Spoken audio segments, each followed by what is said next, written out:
I would like to give this topic that says, Rest Taker.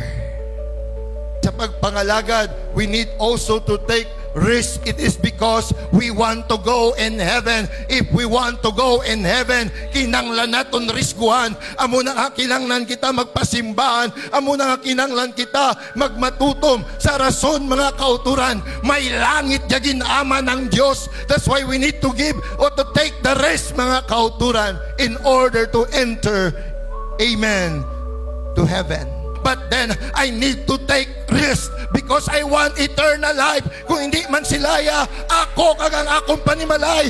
Dalon ko sila pa sa pagpangalagad. Riskuhan, tagit niya mga kauturan.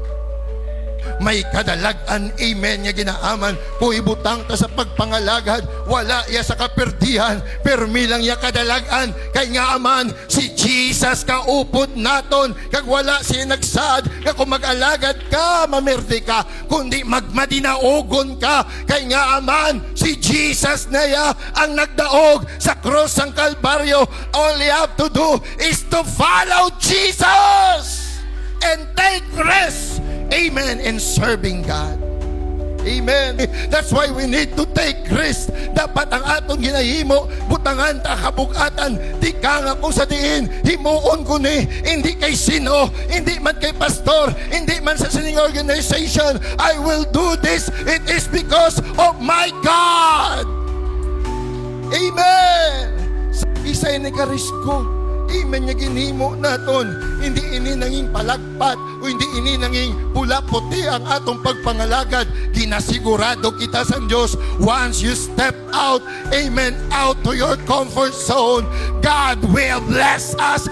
Palipayon ta siya. Antes siya kita palipayon. Unahon ta mapalipay ang Diyos sa maginahimo naton. Nga aman, hallelujah, sa panahon ko ang Diyos malipay sa mga ginahimo sa iya mga kabataan. Ang Diyos malipay, sobra nga magahatag sa aton nga hindi na kita, amen, kag wala kita sing pagabutangan pa. Amo niyang Diyos kaayo mga kauturan.